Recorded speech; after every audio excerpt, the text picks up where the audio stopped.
હરિઓમ. આજે આપણે સ્ટાન્ડર્ડ 7 માં ઇંગ્લિશ 2 માં જનરલમાં જે ચેપ્ટર 5 ચાલુ હતું એ શરૂ કરીએ. એમાં એક્સરસાઇઝ 1 છે તે જોઈ લીધી હતી. એક્સરસાઇઝ 2 માં પણ શું છે કે ફૂલ સ્ટોપ મૂકવાનું છે અને સબ્જેક્ટ હોય તો એ લખવાનું રહેશે. એમાં ચોથું છે પેજ નંબર 10. ચોથું છે આઈ વોઝ સ્લીપિંગ. તો આઈ છે સબ્જેક્ટમાં આવશે અને શું કહેવાય ફૂલ સ્ટોપ કરવાનું રહેશે સ્લીપિંગની બાજુમાં અને એ લખવાનું છે તમારે જે ખાલી જગ્યા આપી છે ત્યાં. Two doors and three windows, full stop. That old man under the tree. Old man subject છે એટલે subject અને full stop. We can jump. We છે subject એટલે અને jump આગળ full stop. On the big table. Table પાસે full stop. The old man છે subject છે એટલે કે subject અને limping છે ત્યાં full stop. Mala and Bella together, full stop. Mala and Bella are together, full stop. She knows swimming, full stop અને subject. તો આ રીતે તમારે લખવાના છે. પછી છે exercise 3. Make the subject is column M with the right predicate in column N and write the sentences of the lines below. હવે કોલમ A અને કોલમ N માં શું છે the teacher તો શું આવશે is teaching. જો તમારે ગોતવાનું છે અહીંયા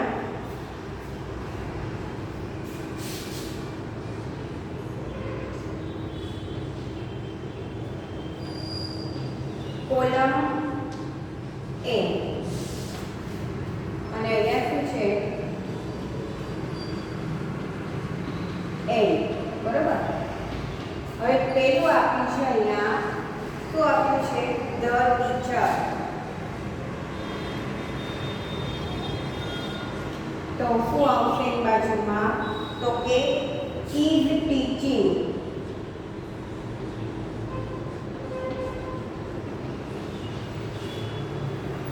પછીનું કાઉન્ટ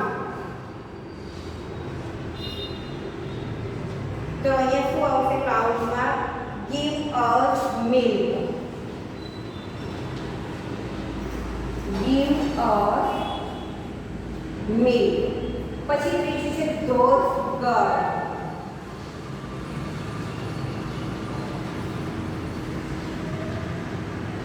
તો શું આવશે અહીંયા girls આપેલું છે those girls are dancing. પછીનું છે the cock. તો શું આવશે ચોથામાં તો કે is crowing. પછી છે પાંચમું શું છે the beggar.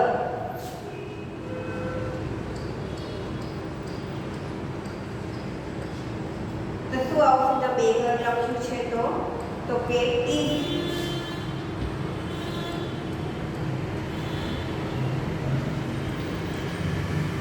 begging. બરોબર. આ રીતે તમારે જોડવાના છે જોડકા. પછીનું છે lazy people. છઠ્ઠું છે lazy people તો શું આવશે do not work.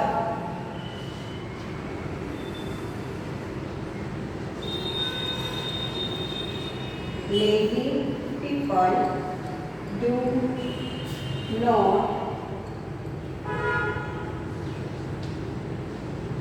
work. બરોબર. આ જ રીતે પછી સાતમું છે કેમલ્સ. ત્યાં શું આવશે કેમલ્સમાં તો લાસ્ટ આપ્યું છે આર યુઝફુલ ઇન ડેઝર્ટ એટલે કે રણનો ઉપયોગી પ્રાણી કેમલ એટલે કે ઊંટ.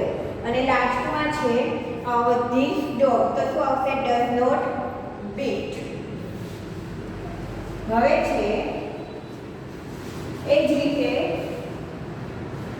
નીચે લખવાનું છે તમારે આન્સરમાં કઈ રીતે લખ્યું ધ ટીચર ઇઝ ટીચિંગ. તો કઈ રીતે આવશે બીજું વાક્ય cows give us milk. પછીનું છે those girls are dancing. કઈ રીતે લખવાનું? Those girls are dancing. પછી છે the cock. The cock is crowing. The beggar is begging. Lazy people do not શું આવશે? work. Camels are useful in desert. And this dog is not sorry. This dog does not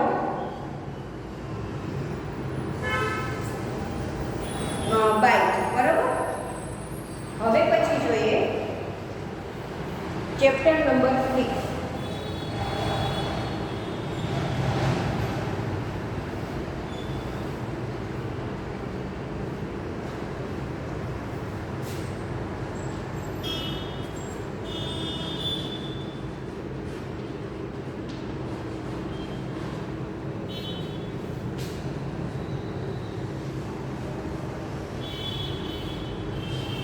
making sentences. એમાં શું કરવાનું છે? તો એમાં પણ group એ અને બી આપ્યા છે, તો આપણે લખવાના છે નીચે. આપણે આમાં વાક્ય નથી જોડવાના, પણ એની સાથે જે વાક્ય બંધ બેઠું જે આવે છે નીચે આપણે લખવાના છે. એમાં પહેલું આપણે આપેલું છે an elephant has a long trunk. બરાબર. હવે પછી શું આવશે? અ જીરાફ. જીરાફને શું હોય છે? તો કે લાંબી ડોક હોય છે. A giraffe has a long neck. પછીનું આવશે a policeman looks after law and order. પછી ચોથું વાક્ય બનશે a donkey is a beast of burden. પછી પાંચમું બનશે a dog is a faithful animal. Zebra lines help us to cross the road safely. An orphan is one whose parents are dead. પછી છે author write books અને a cook એમાં શું આવશે? in the village cloth. તો આ રીતે તમારા અહીંયા નીચે જ આપ્યા છે, લખવાના રહેશે. આમાંથી જોઈને લખવાના રહેશે. બરાબર. જુઓ,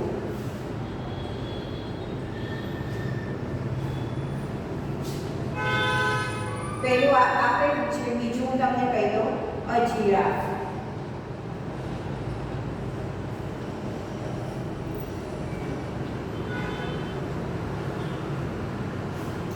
શું આવશે? has a long neck. પછીનું છે a policeman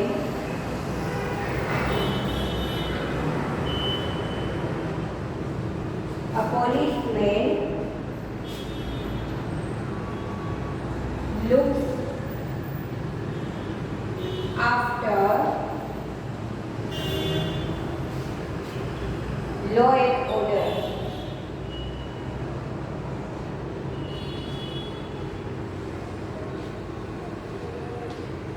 પછીનું છે ચોથું a donkey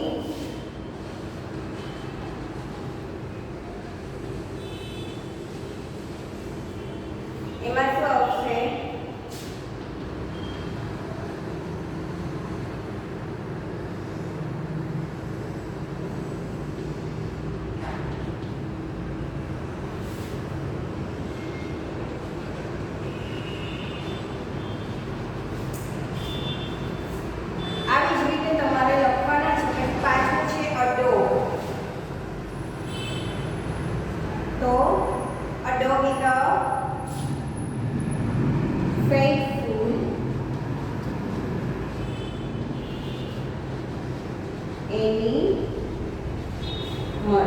બરાબર.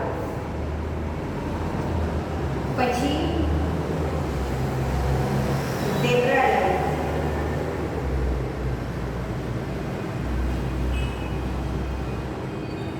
ઝેબ્રા લાઈન્સમાં શું આવશે?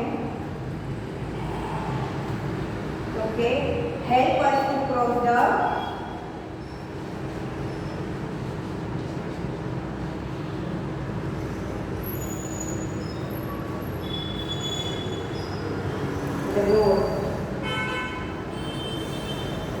સેફલી.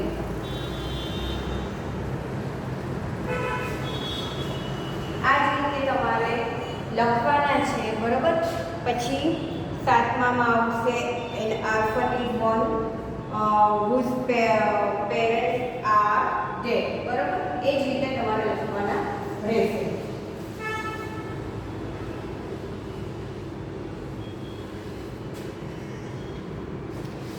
પછીનું છે એક્સરસાઇઝ 2.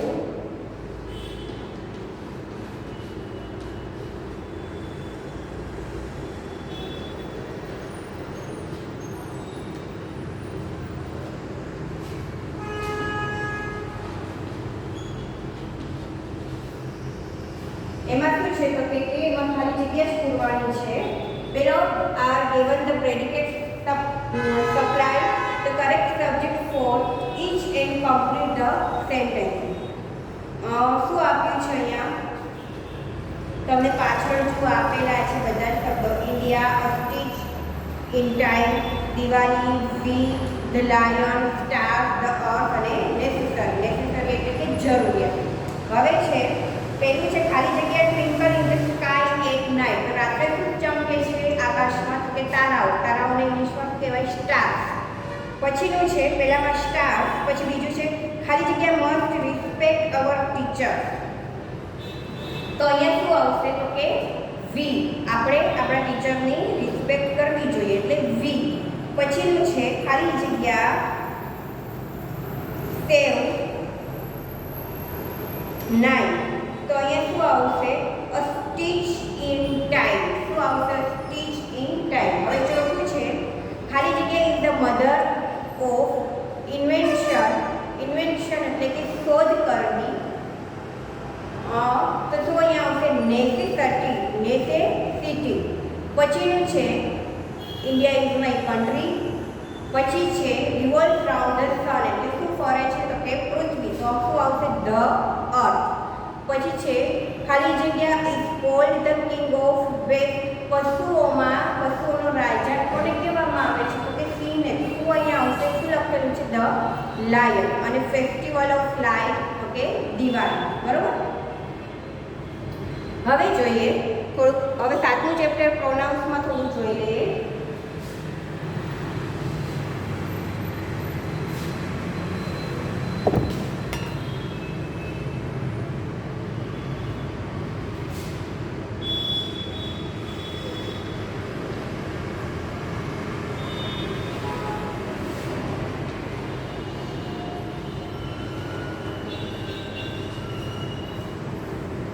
પ્રોનાઉન્સ. હવે એમાં જોઈએ subject form. Read this sentences. Raju is in the library. He is reading. The word he in the second sentence is used for the noun Raju. So the word he is called the pronoun. નામ શું છે? રાજુ. પણ એ છોકરો છે એટલે આપણે હીનો use કરીશું. તો હી છે તે શું થયું? પ્રોનાઉન એટલે કે સર્વનામ. Raju is the subject. Raju છે તે કર્તા થયું અને પેલું શું થયું? સર્વનામ થયું. The pronoun he is used for the subject. So he is subject pronoun. શું કહેવાય? Subject pronoun. અહીંયા તમને ટેબલ આપેલું છે I, you, he, she, it અને they, બરોબર. The pronoun it is used for thing or an animal or a bird. અહીંયા લખેલું છે it નો યુઝ ક્યારે થાય છે પ્રોનાઉન્સમાં તો કે વસ્તુઓ કે નિર્જીવ વસ્તુઓ અથવા તો પશુ પક્ષીઓ માટે આપણે it નો ઉપયોગ કરીએ છીએ. હવે છે એક્સરસાઇઝ જોઈ લઈએ. પહેલી એક underline the subject pronoun in each of the following pairs of sentences. The woman is rich. She has a car. તો શું આવશે કે the woman is rich. she છે તે પ્રોનાઉન્સ થયું એટલે કે she, બરોબર. પછી છે she નીચે અંડરલાઈન આપેલી છે. the books are on the table. they are all story books. અહીંયા આપણે શું શોધવાનું છે? પ્રોનાઉન્સ. તો they છે એની the cat is in the kitchen, it is mewing. તો કેટ છે તે મતલબ કે પશુ છે તો શું આવશે? ઈટ. ઈટ છે તે પ્રોનાઉન એટલે ઈટની નીચે underline.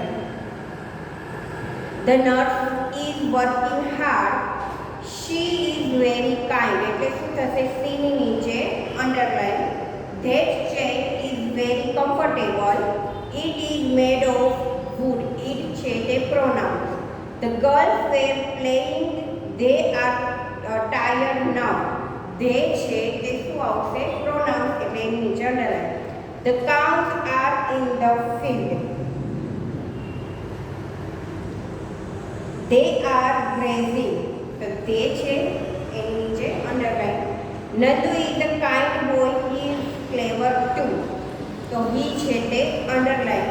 Trees are very useful, they give us food and food. તો they છે એની નીચે અંડરલાઈન. તો આપણે અહીંયા શું જોયું? પ્રોનાઉન્સ જોયા જે આઈ, વી, યુ, હી, શી, ઇટ અને ધેન તરીકે ઓળખવામાં આવે છે. બરોબર. હવે છે કોઈનું નામ આપ્યું છે, અહીંયા લખ્યું છે ને Raju is the boy, he is the clever student. Raju છે એક છોકરો છે અને તે હોશિયાર વિદ્યાર્થી છે. તો રાજુ સાથે મેં હીનો યુઝ કર્યો તો હી છે તે શું થાય? પ્રોનાઉન્સ થાય. હવે જોઈએ exercise 2. Fill in the blanks with the correct subject pronoun. There are birds on the tree. ખાલી જગ્યા આર સિંગિંગ. હવે બર્ડ્સ એક વચન નથી પણ બહુવચન છે. હવે ઈટની સાથે આપણે બહુવચનમાં ધેનો ઉપયોગ કરીશું એટલે શું થઈ જશે? They are singing. શું થશે? They are singing. પછી છે the car is new, it is in the garage. The car is new, it is in the garage. પછીનો શબ્દ છે the woman is in the kitchen, she is cooking. Shirin is the pupil. નામ આપ્યું છે બોયનું તો શું થશે? હી આવશે. He is not a teacher. Ashok is a good boy. Ashok છે એટલે હીનો યુઝ કરીશું. He helps his mother. The kite is flying. Kite છે તે નિર્જીવ વસ્તુ ગણવામાં આવે છે પણ અહીંયા શું આપ્યું છે? કાઇટ એટલે તે ક્યાં ઉડે છે? પતંગ. તો કે આકાશમાં ઉડે છે તો શું આવશે? It. It is red and blue. The fisherman is in a boat. હવે ફિશરમેન આપ્યું છે એટલે હીનો યુઝ થશે. He is catching fish. The babies are in the cradle, they are asleep. Babies અહીંયા બહુવચન આપ્યું છે એટલે ધેનો ઉપયોગ કરીશું. Mala is busy, she is doing her homework. There is a parrot in the cage, it is eating chilies. There is a parrot in the cage. Parrot છે એટલે પક્ષી માટે આપણે તેનો ઉપયોગ કરીશું ઈટનો. It is eating chilli. હવે છે exercise 3. Answer the following question using subject pronouns. એમાં શું છે તો કે is the bird flying in the sky? Yes it is flying in the sky. આપણે અહીંયા યસ અને નો આપેલા છે, આપણે આન્સર લખવાના રહેશે. Does John sing well? No. John આપ્યું છે એટલે હીનો યુઝ કરીશું. નો હી ડઝન્ટ અથવા તો does not. No he does not sing well. Are the pencils in the box? Yes they are in the box. Does Lina like her new house? No, she doesn't like her new house. Is the mouse squeaking? Yes, it is squeaking. Do these boys go to school by bus? No, they do not go to school by bus. Are the children playing now? No, they are not playing now. Can Jaya write good stories? Yes, she can write good stories. Does Ramesh obey his parents? Yes, he obeys. શું થઈ જશે? he છે એટલે ત્રીજો પુરુષ એકવચન, એમાં આપણે ts પ્રત્યય લગાડીએ છીએ એટલે obeys. Yes, he obeys his parents. બરોબર? તો આ રીતે એક્સરસાઇઝ 1 2 3 અને ચેપ્ટર નંબર 7 છે તે પણ આપણે કમ્પ્લીટ કર્યું. તો હવે 1 to 7 ચેપ્ટર જે છે તે આપણે શીખી ગયા છે અને હવે તો શું કહેવાય રિવિઝન પણ આપણે થાય છે સાથે સાથે એક્સરસાઇઝ. તો કદાચ તમારી પાસે આગળ પહેલાં એમ કે કોઈ બુક કે હશે નહીં, પણ અત્યારે હવે તમે લઈ લીધી હશે. ઘણા લોકોએ આઈ થિંક આવી નથી હજી તો લીધેલી નથી, પણ અત્યારે આપણે ફરી પાછું રિવિઝન કરીએ છીએ. તો તમે તમારી પાસે બુક હોય ને ના લખ્યું હોય તો તમે સાથે સાથે લખતા રહેજો અને શીખતા રહેજો. અને વિડીયો એવું નથી કે એકવાર જોઈએ પછી ના જોવાય. તમને ખબર ના પડી તો તમે વિડીયો 2 થી 3 વખત જોશો એટલે તમને ખ્યાલ આવી જશે. હવે એ જ રીતે ધ સેન્ટેન્સીસ 2 એમાં પણ શું કરવાનું છે? Chapter number 8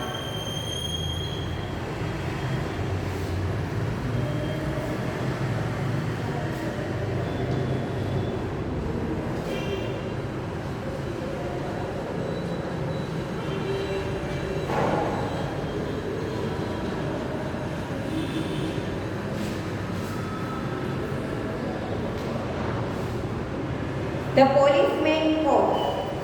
There is the subject policeman. હવે તમને લોકોને ખબર છે સબ્જેક્ટ એટલે કરતા, તો the policeman IPCN છે એ બધા શું આવે? એ સબ્જેક્ટ આવે. And there is the verb caught. અહીંયા કેચ નું કોટ થયું એટલે પકડ્યો. અહીંયા ભૂતકાળવાળું રૂપ છે. Its meaning is simple, still not complete. અહીંયા આ વાક્ય રીતે લખ્યું છે the policeman caught, પણ એ વાક્ય છે તે આમ જોઈએ તો તે કમ્પ્લીટ થયેલું નથી. તો કઈ રીતે કમ્પ્લીટ થાય? The policeman caught the thief. Policeman પકડ્યું, પણ શું પકડ્યો? તો કે ચોરને પકડ્યો. તો the policeman caught the thief. આખું વાક્ય છે તે કમ્પ્લીટ થયેલું કહેવાય. This is the complete thought. The policeman is the subject, coat is the verb, and the thief is the object of the verb coat. A sentence always has a subject and a verb. A sentence sometimes has an object. બરાબર? તો અહીંયા subject અને ઓબ્જેક્ટની વાત થાય છે. તો અહીંયા જુઓ ધ ચિલ્ડ્રન છે તો એક સબ્જેક્ટ થશે, આઈ છે સબ્જેક્ટ થશે, ડોક્ટર સબ્જેક્ટ થશે, રાઇટર સબ્જેક્ટ થશે. પણ આપણે એક્સરસાઇઝમાં શું લખ્યું છે? આપણે શું કરવાનું છે? સબ્જેક્ટને પણ આપણે ઓબ્જેક્ટની નીચે અંડરલાઈન કરવાની છે. તો the children are washing there hands. તો અહીંયા પહેલું તો ધેર હેન્ડ્સ આપણે એક્ઝામ્પલ માટે આપેલું છે. ધેર હેન્ડ્સની નીચે અંડરલાઈન આપેલી છે. I can ask this question. This ક્વેશ્ચનની નીચે underline. The doctor will examine the patient. Examine અને પેશન્ટ બંને પેશન્ટની નીચે અંડરલાઈન આવશે. પછી છે અ કાઉ ગીવ્સ મિલ્ક. મિલ્કની નીચે અંડરલાઈન. અ રાઇટર રાઇટ્સ બુક્સની નીચે underline. The hungry boy ate 3 bananas. 3 બનાનાસની નીચે underline. Servant must obey their masters. તો કે ધેર માસ્ટર્સની નીચે underline. The child broke the glass. The ગ્લાસની નીચે અંડરલાઈન. આ બધા ઓબ્જેક્ટ છે. શું છે? Object.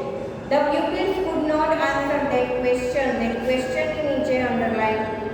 Mrs. Sharma teaches English. ઇંગ્લિશની નીચે અંડરલાઈન.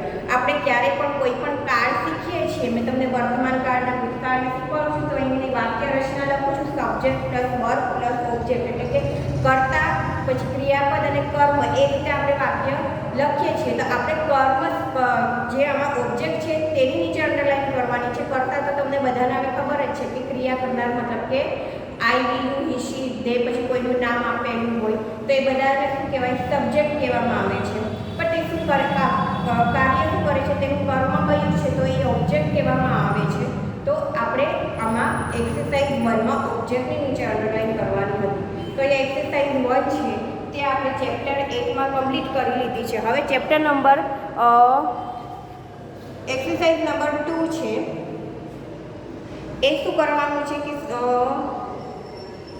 જે અહીંયા તમને આપેલા જ છે કે the Taj Mahal, milk, a kite, the window, the bell, furniture, એ જે શબ્દો અહીંયા જે વ્યવસ્થિત રીતે જ્યાં મેચ થતા હોય એ રીતે તમારે ગોઠવવાના રહેશે. તો હવે પછીનો જ્યારે નેક્સ્ટ પીરિયડ આવશે તો આપણે ચેપ્ટર નંબર 8 થી એક્સરસાઇઝ 2 થી શરૂ કરીશું. બરાબર? હરિઓમ.